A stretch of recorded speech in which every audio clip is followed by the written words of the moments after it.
well-wishers, and welcome to my channel Aspiring Minds. In today's video, we are going to discuss an important critical essay written by Forster called Tolerance. So grab your virtual seats and let's begin this journey.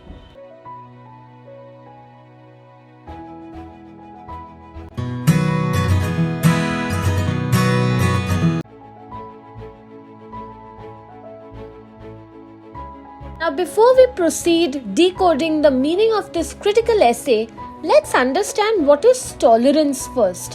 When I tell you to be tolerant, or tolerance means having the ability to put up with people and stand differences. There will be people in life whose opinions do not match with yours. There is a clash of opinion, there is a difference in your thought processes, your ideas, but still you tolerate based on the situation, based on the circumstance that you are in. So let's see what is Forster's take on this. Forster was an English novelist and essayist. He is known for his works such as A Room with a View, Howard's End, and A Passage to India. In his works, he explored the themes of human connection, social conventions or rules and norms, and the clash that exists between different cultures. Now, to give you a little bit of idea about the background to this essay, it was written in the year 1941. It is a time when World War II was going on. Part of Forster's collection, Two Cheers for Democracy, is the place where this essay belongs. The essay reflects on the need for having a sound psychological foundation in reconstructing the society, especially after the World War. Because remember, whenever there is a war, there is a lot of disturbance, not just on a physical level in your situation and circumstances around you, but there's a lot of chaos and commotion in your head as well. So Forster is telling you to be having a sound state of mind. Let's see how. Before I give you a detailed explanation of what the essay is all about, I would want you to know what is the main idea that is there in this essay, because if you have that in the first go, you will understand the essay in no time. So in this essay, he is going to emphasize the importance of having a sound state of mind so that you can reconstruct the society around you. He's challenging the idea that love is a solution for rebuilding civilizations, especially in public affairs. And he also promotes that tolerance is practical and a necessary quality, a necessary virtue, especially for post-war reconstruction. Now, why is he saying us to be tolerant? Let's see, because I don't know. There are situations when we are thrust in life where sometimes you want to answer back. You cannot always keep quiet and bear or tolerate even if something's going wrong. But Forster's written an entire essay telling us that we need to be tolerant. So there's something definitely there. Let's decode what is his idea of tolerance together now. Now, for our convenience and understanding, I have divided the whole essay for a complete explanation into 6 parts. In the first part, which is having a sound state of mind, Forster says that this is the very foundation of reconstruction. Reconstruction of what? To reconstruct the society. Why? Because World War II was going on and there was a lot of chaos all around, and things had to be brought back to order, for which he's saying we need to be tolerant. So in the very beginning, we see he opens the essay with a biblical quote to emphasize the need for having a sound state of mind. He stresses that the scientific truth that exists is that if you have a right psychology, then you will be able to reconstruct and restore order in the world around you. He then goes on to highlight the uselessness, the futility of architectural, economic, and diplomatic plans, because he says that what are you going to do with architectural advancement? What will you do, constructing buildings or trying to fix the economy or try to have, try to improve the relation with other countries if people in your country do not have a sound, solid mental foundation. So therefore he says that having a sound state of mind is the first and foremost thing that's most important. Now, as a second take in this essay, he says that the commonly held belief that love is the key, the solution to rebuilding civilization is completely wrong. He asserts that love is a powerful force which is helpful, yes, in the private life, but it fails when applied to public affairs, because love to be applied in society is a completely impractical approach. So he's saying that in private life, yes, love is very powerful, but it does not prove to be powerful in the public affairs. So he goes on to give historical examples. He mentions of the failed attempts at applying love on a societal level, citing the Christian civilization example and the example from the French Revolution.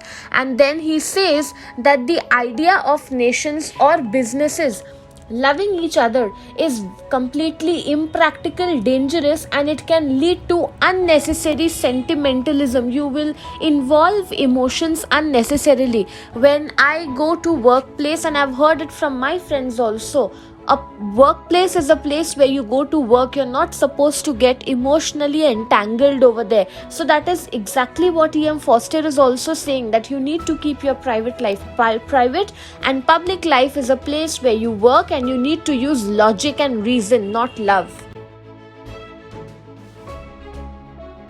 Next, Forster goes on to highlight how tolerance is thought to be a dull virtue. He contrasts the overlooked and the negative virtue of tolerance with impracticality of love. He says that the challenges of a densely populated world is because of people who are clashing due to differences in opinion. He urges tolerance in daily situations. You will see people are picking up fights when they are standing in long queues in public spaces, just to get a chance to buy their ticket for the metro or whatever it is, to buy food. They start, fighting over very petty, very small issues. And he also says that it is not just on that level, but intolerance also arises when people do not accept the other people because of the race that they belong to, the country or the nation they belong to, and also there is a difference in terms of the class that they belong to. If someone is from an upper class, he may be intolerant towards the poor people. Recently, I remember watching the movie Wonka, where one of the chocolate sellers, he could not even utter the word poor. He would literally start puking, he would start throwing up when another person, or he would have to utter the word poor. So that is a very, very beautiful example that just came to my mind while discussing this essay with you. This is a picture of a scene from the movie Wonka that I'm talking about, that has been recently released, and I watched it very recently. And I was telling you about how there's one of the chocolate sellers who has a problem even uttering the word poor. Unfortunately, I couldn't find a picture to show that to you, but you can definitely go and watch the movie. This is not a paid promotion, just an example that came to my mind that I wanted to share with you all. Next, we see that Forster is against the positive militant ideas. He dismisses using aggressive techniques like purging the nations or cleaning up cities, because he considers it very, very harmful. He focuses on the negative virtues and advocates that virtues like when you're being revengeful, where you're being too touchy, that is not acceptable at all. It will not help you to reconstruct the nation. And then he goes on to express his discomfort with the phrase like, I will purge this nation. The word purge means to clean, and says that it actually has a very, very horrific implication, because you cannot purge the nation with by doing wrong things, by using negative means. You need to have a very clean, a very honest approach when you are rebuilding society, because there has already been a lot of negativity, because of which a war broke out, and because of which people are now in this present condition. So if you further try to use negative means, you're trying to force people to act in a certain way, things will not get back to normal the way you want it to be.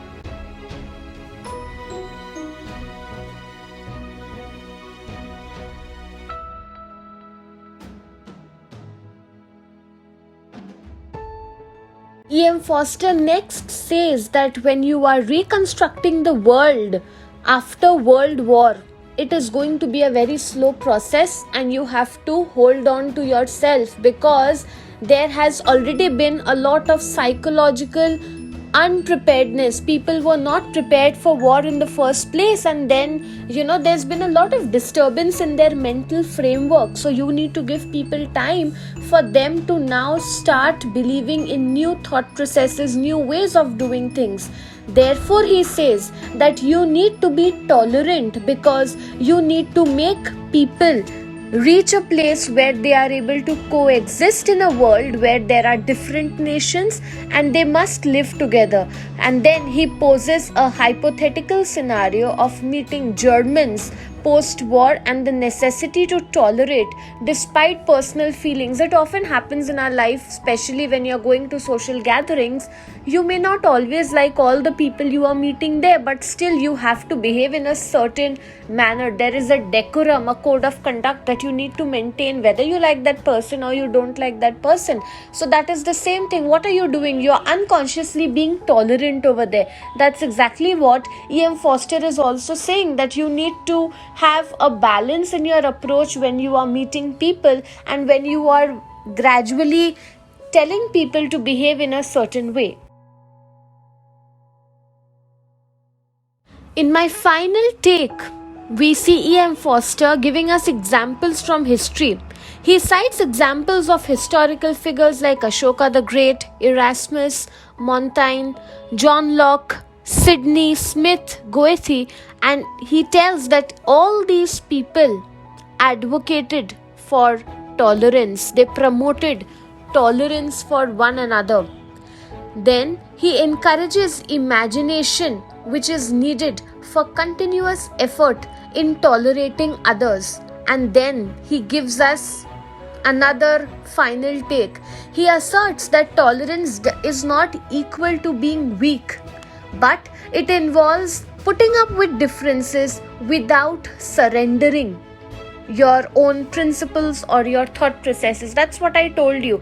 You have to know what are your code of conduct, what is your way of behaving, and you have to be tolerant. If you think you want to answer back, find a later situation, but there will be situations where you need to be tolerant. So that reminds me, there's another video on my channel on the book The Power of Silence. Do go and watch that, because I feel these two are really interconnected concepts. You will definitely understand it better. I'll provide the link in the I button above and in the description box below.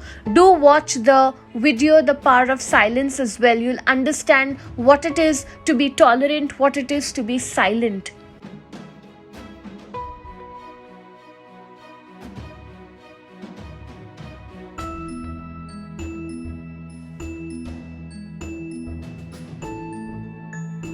Let us now discuss the major themes of the essay. I would like to talk about tolerance as a practical virtue over here. He describes tolerance as being a dull virtue which is often overshadowed by other glamorous ideas like love. He is not saying that tolerance is a dull virtue, but tolerance is made to look dull, or the power of tolerance is underestimated in the face of other important qualities like love.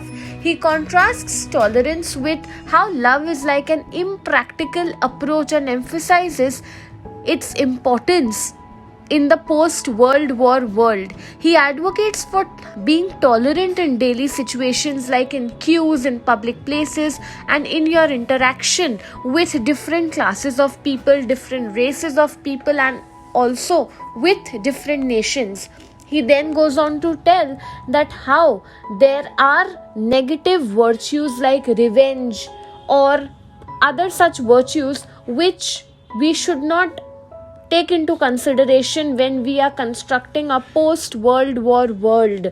He criticizes being aggressive. He says that you do not need to make use of aggressive or harsh language, but you need to focus on being tolerant so that you can create a more harmonious world for people to live in. Now, the first 2 points I'll discuss in one moment. Why do you think I've taken this topic separately, the psychological foundation for reconstruction? We need to understand that E.M. Forster, when he's writing this essay, it was being written in a post-World War II world where there was a lot of upheaval, chaos, commotion all around. So therefore, through this essay, he emphasized that you need to have a strong mental setup. He states that external plans and efforts are futile if you do not have the right psychological attitude, the right psychological mindset of bringing about a change and moving towards a peaceful coexistence, right? Another theme that I took separately is critiquing love as a public solution. He challenges that the popular notion among people is that love is the solution for rebuilding societies, but that is not true. For this, he gives examples from history such as the failure of the Christian civilizations and the French Revolution to support how love as a kind of a solution is not the right approach. He labels the idea of nations or businesses loving each other as absurd because it would therefore involve a lot of emotions, and when you get emotional, you cannot take your decisions properly. So he is giving importance therefore to logic and reason over sentiments and emotions.